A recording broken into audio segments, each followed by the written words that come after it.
Okay. Hey, everybody. My name is Zach Miller. I'm a law student at Louisiana State University down in Baton Rouge, long way from here. My focus is in international law. Near Arkansas. Oh, yeah, it is. Yeah, yeah. It's a southern neighborhood. We make a boot shape.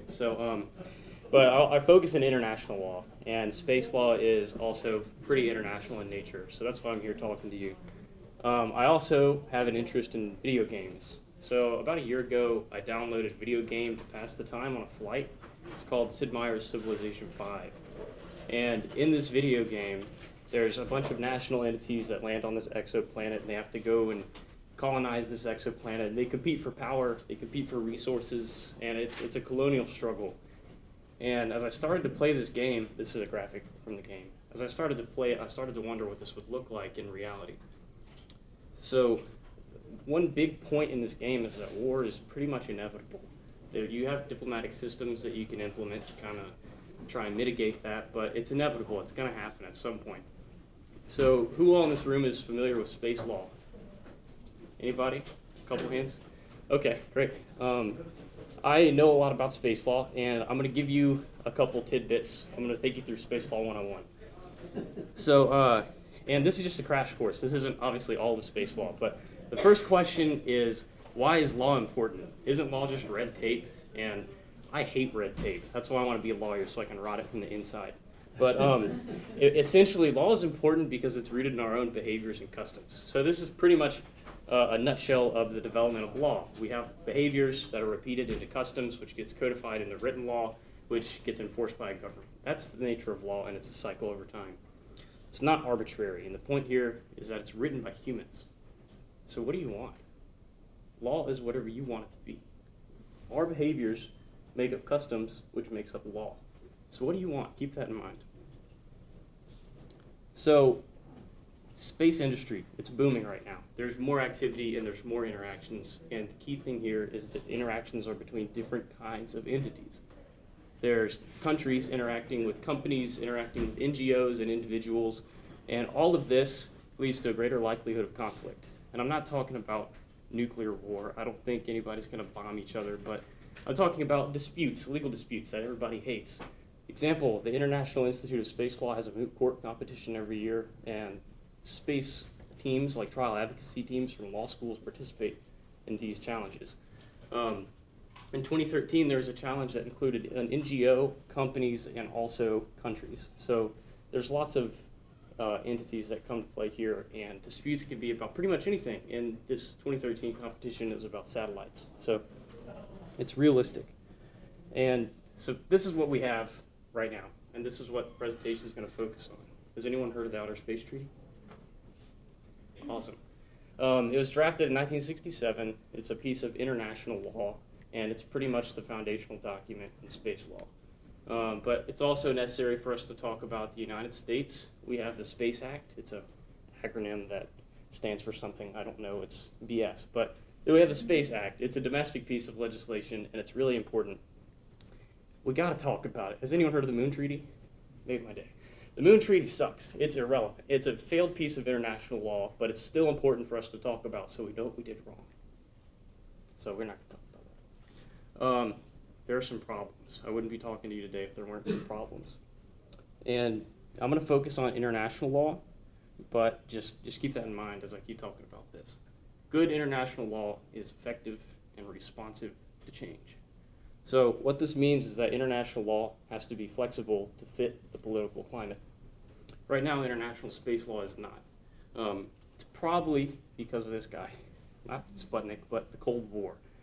The Outer Space Treaty was drafted during the space race, and there was a threat of catastrophic conflict between the United States and the Soviet Union, which were the principal drafters of the OST. It makes sense, right? The threat of war bled into this treaty and put in principles of demilitarization and conflict prevention. And that's what the whole Outer Space Treaty is about, is preventing conflict. It's a great principle. I like it. I think you guys should like it too. We don't want conflict in space bleeding down to Earth. So if it's so good, there are some issues that come with that. And these are two issues: resource use and recognition of corporate actors. Right now, we don't recognize companies on an international level. We do with the Space Act in the United States, but not in the OST. it's kind of like a dichotomy relationship because we have companies like Deep Space Industries and Planetary Resources that are companies seeking to make a profit off of space materials. They're not recognized internationally. This is a problem. There are a lot of other problems too. This is 5 examples, and I'm not going to go into detail about what each one of these actually entails. But what you need to know is we don't want to over-legislate. We don't want red tape. I want to destroy red tape. We want to know our freedoms. We want to know our limitations. That's what law is about. It is creating a legal framework in which we can operate. We know what we can do. Okay, there we go. This is the biggest problem in space law, in my opinion, is national appropriation. And some previous speakers have kind of touched on this, but I'm going to tell you a little bit more about it, and we're going to look at it in a real perspective. So let's be realistic here for a second. Nations are the fundamental building blocks of civilizations. They're the primary actors on the world scene. It's basic international relations. There's other entities, like I mentioned, companies and people and organizations, but they're all based on the nation state. The problem that the OST recognizes is that nation states tend to fight each other. So that was a logical chain. Flipped it, take the contrapositive. The OST removes conflict and it removes nations. That's the logic there behind the OST. But when you take out nations, you can't have a civilization. So let me tell you about what I mean by civilization. It's probably the most broad concept I've ever read in a dictionary. A civilization is a society with a culture and a particular way of life in an area. I don't know what that means, so I found another definition. And another place defined a civilization as an advanced society. I don't know what that means either, but I think it's important that we distinguish a civilization from something like a research base. It's a long-term thing in which people are actually living and interacting in an extraterrestrial environment. That's what I mean by civilization. The problem here is Article 2 of the Outer Space Treaty, and I gave you the first part of it. It's outer space, including the moon and other celestial bodies, is not subject to national appropriation. There's a second part that says de facto claims, which is use or occupation or any other means, and I'm not even going to get into what use or occupation or any other means actually means, but we're just going to talk about this statute. Here we go. So let's break this down. What is a celestial body? It's any body of matter in the universe. So the Earth is a celestial body. The moon is a celestial body. Asteroids, comets, all celestial bodies. That's what that means. What is outer space? Can someone define it for me? Not Earth. Perfect, thank you. Outer space is anything not Earth. So we have this thing called the Kármán line, and it's basically a customary principle that 100 kilometers, atmosphere ends, outer space starts. Anything not Earth is outer space. We synthesize these rules. We get that no nation can claim any body of matter outside the Earth's atmosphere, including de facto claims. That's the part I'm not getting into. So there are some exemptions made for scientific research, and that kind of makes like initial expansion legal. You could make the argument that it's a research base, not a national claim of sovereignty, but we're talking long term. We're talking about civilization here. Keep that in mind. So this rule has some really important big picture implications. The first of which is that Earth is the only entity exempt from the no colonization rule. So think about it. If we didn't have outer space in there, then we would have accidentally outlawed nation states on Earth. So the outer space part is critical. It's the pivotal part in this statute. That's what I just said. So Earth becomes the center point of our legal universe. In our legal perspective, the universe is geocentric. The Earth is at the center. Anything not Earth, nations can't expand to. So Earth isn't in outer space from a legal perspective. Earth is just Earth. There's Earth and there's everything else. I just want to make that really clear. We're going to get into a really big idea here. Yeah. So is Mars in outer space? Yes. Traditionally speaking, with that definition of outer space, yeah, Mars is in outer space. Again, Earth is just Earth. So to a civilization on Mars, Earth is Earth and Mars is in outer space. We have a civilization in outer space. We could make an argument that it's a research colony with no claims of national sovereignty. Again, we're talking about a civilization, society, culture, way of life, advanced civilization, interactions between people. This isn't legal. according to our interpretation of Article 2 of the Outer Space Treaty, can't have a nation. And if nations are the fundamental building blocks of civilizations, you can't have a civilization either.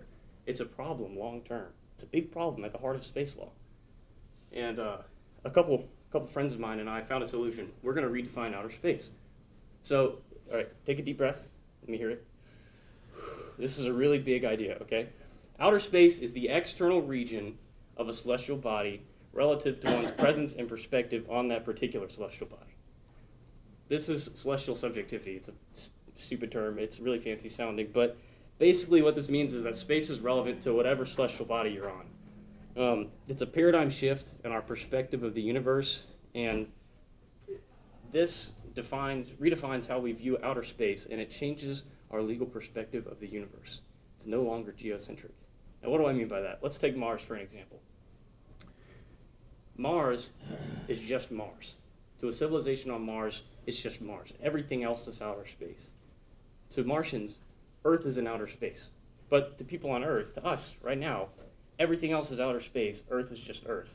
It depends on wherever you are. So you could say that to a civilization on Mars, the universe is Mars-centric. I don't know what the fancy term for that would be, but you get the point. So am I making sense here? Does this make sense? Good. So let's apply this new definition of outer space to Article 2 of the Outer Space Treaty. Celestial body stays the same. We plug in our new definition of outer space, which is celestial subjectivity. Boom, new interpretation of Article 2. No nation can claim any body of matter outside of the celestial body to which that nation belongs, including de facto claims. Not getting into that part. So, taken out of legalese, this basically says nations can't go to other celestial bodies. So, this means Mars can't go to Earth, too. So, I mean, if you think like science fiction way down the line, if we can start launching from Mars back to Earth and a war, there's a TV show about that right now. I forget what it's called, but that can't happen. With this definition, that can't happen. But aren't we back at square one? How can we really have a civilization on Mars?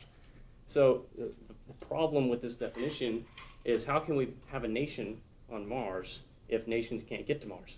It's a problem, right? This is what a colleague of mine, his name's Dr. James Gilley at LSU, political science, celestial self-determination. So this is subjectivity applied to political science. This is how we can legally have a nation on a planet that doesn't already have a nation on it. So again, take a deep breath, another big idea. In other words, once a civilization is established on another celestial body, a sovereign nation is created. So I don't know, there's not like a hard line, like now we have a civilization. It's not a research colony anymore. It's somewhere in that gray, ambiguous area. Once a civilization is there, it's a sovereign nation state. It might sound familiar. There's a guy talking about this tonight. His name's Jacob Hogmisra. And what he did, he wrote a paper called The Transformative Value of Liberating Mars. And essentially, he argued that Mars should be its own state, should be its own nation. The same colleague, James Gilley, writes that there are legal, political, and strategic advantages to this argument. But really, this is where celestial self-determination is born. I call it the sovereign Mars approach.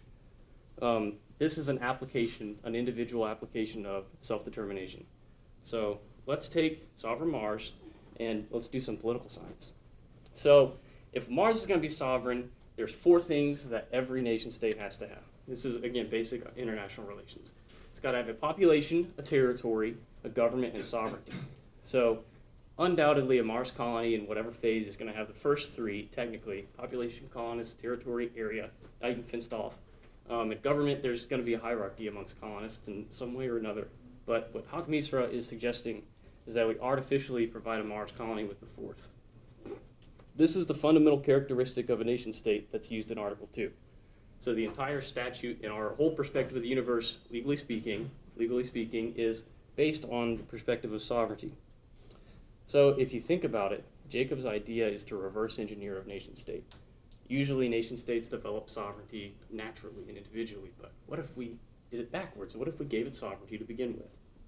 And this is the pivotal aspect that makes celestial self-determination and our new interpretation of Article 2 legal.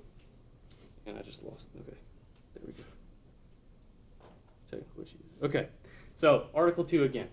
I'm not going to read it out loud, but With our subjective definition of outer space, again, the statute means that nations can't expand to other celestial bodies. The sovereign Mars is its own celestial body. It enters into the outer space treaty just like any other Earth state would. You know, I explained this to my dad, and he was like, well, could I just say I'm a citizen of Mars? And I was like, well, can you just say you're a citizen of Canada or France? No, it works the same way. Theoretically, Mars can't make claims on Earth. Earth states can't claim Mars, and Mars or Earth can't make claims on Titan or Proxima Centauri b or whatever. It's subjective. It depends on where you are, and every time we have a new civilization established, it's a sovereign nation state. Again, distinguish that from a research colony. So now we have the big picture of how to approach international law, but how do we actually tangibly change it? All right, I've got plenty of time. Good. There's 4 things we can do: accept, amend, replace, or ignore. Yes, I said ignore. I'm going to be an international lawyer. I'm studying international law now. So obviously I'm not going to advocate ignoring international law, but it's a fundamental flaw that international law can just be ignored. You can do whatever you want. That's a really realistic approach that I hate. Honestly, though, if that's the only way we can do it, then so be it. But I'm approaching this from an academic perspective, right? We want to have good laws. We like law, right? Let me hear you say it. We like law. Come on. We like law. Law is good. We want to know the legal framework in which we can operate. What are our freedoms and what are our limitations? So we're not going to ignore international law here. We're not going to replace it either. Replacing international law is really difficult. It requires every signatory to a treaty. I think the OST is 83 countries. I think it's 83. I don't know. Someone can correct me. But it's a lot. Not all of them are spacefaring nations. So we don't want to ignore international law. We don't want to replace it either, because remember, we like the principles. We don't want conflict. So we're left with 2 options. It's not like this is like all we have to do. These are actually pretty good options. So first, let's talk about amending the law. The way that we would amend the OST is renegotiation by states parties, signatories to the treaty. This is a long, arduous process, very political, lots of red tape, which I hate. So this would take the form of an international convention, much like the United Nations Convention on Law of the Sea, which is very important to space law too, but not going to get into that. This is the best option. We're taking the existing principles and updating them to fit the modern political climate. But again, it's a long, arduous process. It's messy. It produces bad legislation.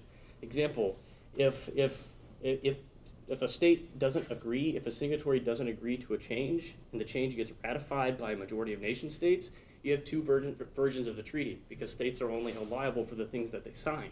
So then you have 2 versions of the OST, and sometimes it's enforceable, sometimes it's not, and it's messy, and it's horrible and political, and it's a long time. So let's talk about accepting the law.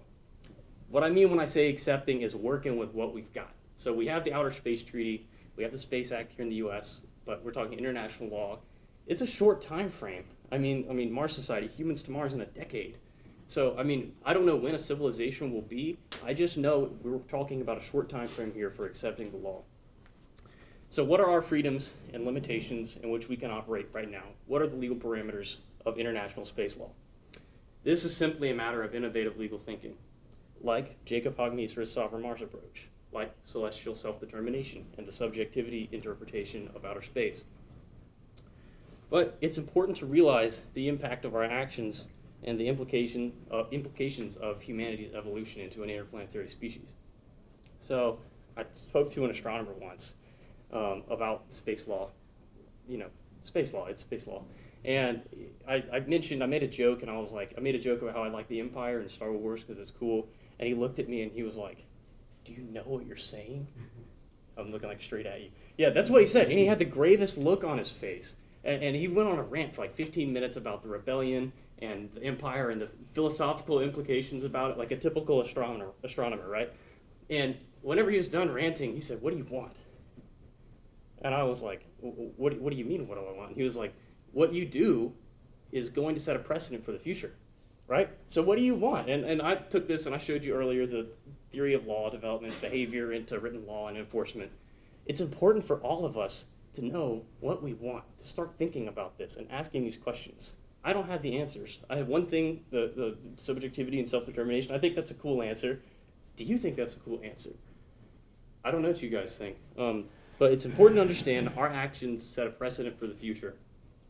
Our actions and our decisions, and the decisions especially of higher up political figures, impact real people with families and beliefs and cultures and customs of their own. So I want to end with a question that's ambiguously difficult to answer. What do you want? Thanks. I'll also take questions from you. Question?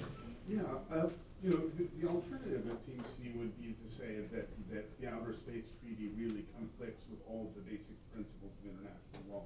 National sovereignty, the self-determination of peoples, and leaving aside the fact that, we can agree on what we think the government should or should not appropriate, but that really does not apply to any other intelligent species that we may run across.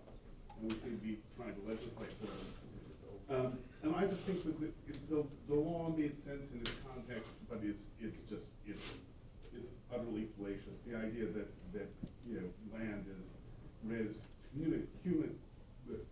communis rather than res nullis is just, it's nonsense.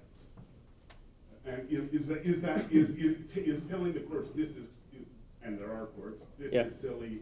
You should interpret this as a product of its time and really not. Yeah.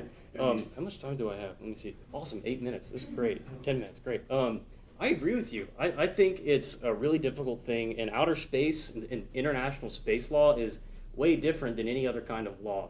A lot of people, it's way different than any other discipline in international law, specifically because of the concept of national appropriation that you're talking about.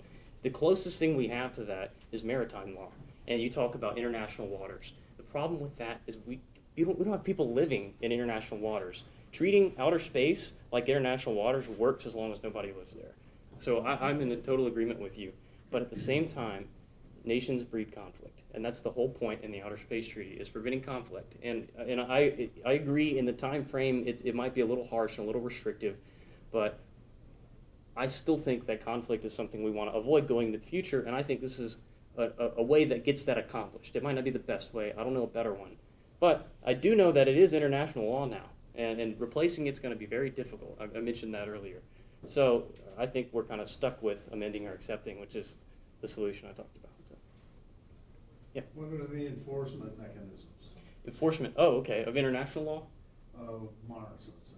Okay, what do you mean per se? Elon Musk finances a mission, they go there and he says, we own everything within 100 miles of us. Yeah, well, yeah, and that's what I told my dad about this idea too, and he was like, "What if you have 10 people, stick them on the top of a rocket and launch anyways? What are they gonna do? Shoot it down?" And I mean, I don't think they're gonna shoot it down, but I do know that it's really difficult to make the argument that companies settling Mars is technically legal. Companies have national affiliations, so do people. So there's no real way around it. In terms of enforcement mechanisms, I don't know. I really don't know. I don't have the answers. I just know how we can approach it. So, I like comparing it to the early American experience. mm-hmm. We're all on this side, and we're going, yeah, Britain was just mean. And Britain's going, we financed everything we did to get there. So how do you solve the problem? And it turned out to be war. Okay, yeah. What you're talking about, and I skipped over it because I didn't think I'd have time, but I talked really fast, so I have some time. There are some problems with the sovereign Mars approach, and one of them is abandonment from Earth states. So, I mean, if you think about it, if we have like a colony on Mars that requires stuff from Earth, what if Earth, okay, decides not to, but what if they can't? What if something happens and they physically can't sustain a colony on Mars? That's why I think the sovereign Mars approach might be a lot more difficult to argue for until Mars becomes self-sustainable. Yes. Yeah. That's exactly the point. Is Great. Part of sovereignty is the ability to sustain yourself. Yeah. And I had a whole slide about it. I skipped it. And you really don't have a civilization, I would say, until it's self-sustaining. Right. You're talking about in-law versus de facto. So you're talking about real sovereignty. Even if we artificially provide it, it can't have its own until it's fully self-sustaining. And I agree with you there. So, yeah. I'm giving a talk on new space economy on Saturday. Great. It's kind of the other flip side of this. But one of the issues with the colonial era was, from there you had two paths. One was towards mercantilism, which the U.S. broke away from. But even under the Anglosphere, you had private property rights, which is why the English-speaking countries prospered. Spanish-speaking and other countries tended to, all the land belonged to the king. So you didn't have private property rights, and those places tended to fall into resource groups. Where if you have a rich area in natural resources, they tend to have a poor population because it tends to breed corruption and so forth. Whereas someplace like Singapore has almost no natural resources. It's very free and very capitalist and very rich. So that's the basic gist of what I'm saying. But as far as independence and as far as being self-sufficient, what does that mean in an age of globalism where nobody can make a pencil anymore without importing things from 20 countries? We don't have that now. Okay. What's your question exactly, though? Like, can you rephrase it? I was just kind of getting it. Pointing some. Yeah. Okay. Great. Yeah. Yeah. Yeah. Are you talking about like the global society, globalization, is what you're talking about? If we lose, if sovereignty is the definition, and we've drifted away from nation states towards economic globalism via globalism itself, but also prior to that, free markets. You can't have globalism where there's no global. Okay. You have some sort of, you have a risk of going back to the mercantile model. Okay. And that's what so much science fiction is about, Dune or The Expanse was that show. Yeah, that's exactly it, yeah, I'd agree, but I think we've also never encountered anything like reverse engineering a nation state before. Everything has always been natural since the dawn of time. We've naturally developed into this thing called nation states, which we use to govern ourselves. We've never done it in reverse order before. So I think it's important to understand history and mercantilism and old colonialism, but we also want to avoid that. There are some problems with that going into the future, and I think this was a pretty interesting way to start thinking about it. So, did you have a question? Is there such thing as international space business law?